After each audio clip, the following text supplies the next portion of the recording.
నిన్న మాజీ మంత్రి హరీష్ రావు గారు టీఆర్ఎస్ నాయకులు నిన్న మాట్లాడుతూ ఏదేదో మాటలు ఎంత భయంకరంగా అంటే ఒక మనిషి అసూయ పీక్స్కి వెళ్ళిపోతే ఎట్లుంటుంది, ఒక కుళ్ళుబోత్తనం ఎట్లుంటుంది, ఒక తట్టుకోలేనితనం ఎట్లుంటుంది అంటే ఆయన ప్రెస్ మీట్ ఒకరోజు హరీష్ రావు గారు పెడతారు, ఒకరోజు కేటీ రామారావు గారు పెడతారు, ఇంకో రోజు గ్యాప్ ఇచ్చి కవిత గారు పెడతారు. వీళ్ళు ముగ్గురే ప్రెస్ మీట్లు కూడా పెట్టేది.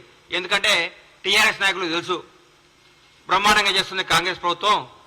గౌరవనీయులు మన ముఖ్యమంత్రి యువకులు ఫైర్ బ్రాండ్ శ్రీ రేవంత్ రెడ్డి గారి నేతృత్వంలో కాంగ్రెస్ పార్టీ కాంగ్రెస్ మంత్రులందరూ అద్భుతంగా ప్రగతి పదం వైపు దూసుకుపోతూ తెలంగాణ రాష్ట్రాన్ని పేరుని ఖ్యాతిని వాణిని భారతదేశం మొత్తం వినిపించే విధంగా చేస్తున్నందుకు ఈ రోజు భారతదేశం కూడా మన తెలంగాణ రాష్ట్రం గురించి చెప్పుకుంటాను. ఈ తరుణంలో నేను హరీష్ రావు గారు అంటారు 100 రోజుల తర్వాత ఇలా పప్పులు ఉడకమన్నాడు.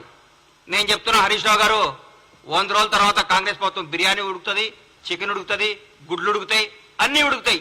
మీది ఏం ఉడకదు, మీ నీళ్లు కూడా ఉడకవు, మీ నీళ్లు కూడా తాగవు. ఎందుకు సార్ 100 రోజుల తర్వాత మమ్మల్ని ఏం చేస్తారు సార్ మీరు? ప్రగతి భవన్ని ప్రజాభవన్ చేసినందుకా?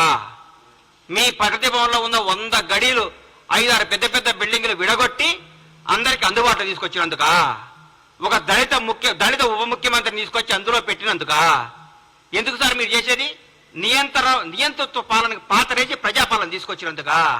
మరి మహిళలందరికీ ఫ్రీగా బస్సులు ఇచ్చాం, ఫ్రీ బస్ టికెట్. 8 కోట్ల పైచిలకు ప్రయాణించారు మహిళలు. మాటల విషయం కాదు ఇది.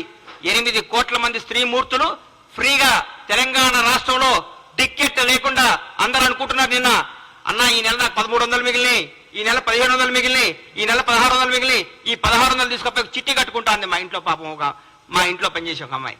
నాకు చాలా ఆనందం అనిపించింది. ఇది ప్రజాపాలన అంటే, ఇది ప్రజా ప్రభుత్వం అంటే.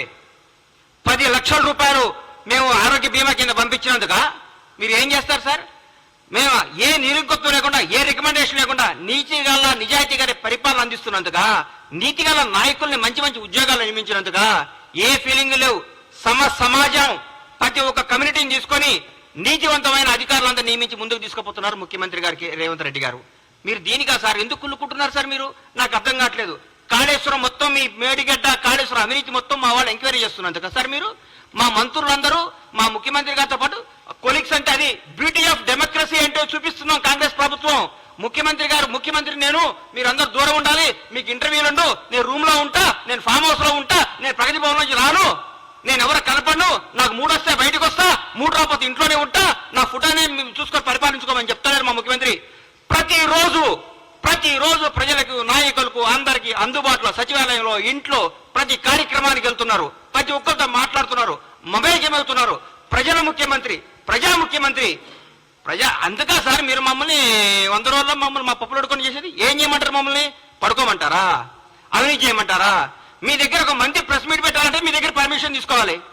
మీ దగ్గర ఒక ఎమ్మెల్యే మాట్లాడాలంటే మీతో నోటు పెట్టాలి ముందు. మీకు సార్ అని ఇట్లా నోటు చేస్తున్నా, దయచేసి పర్మిషన్ పెట్టొచ్చు అని మీరు మీ సారో ఎవరో చెప్తే అప్పుడు ఒప్పుకోవాలి మీరు.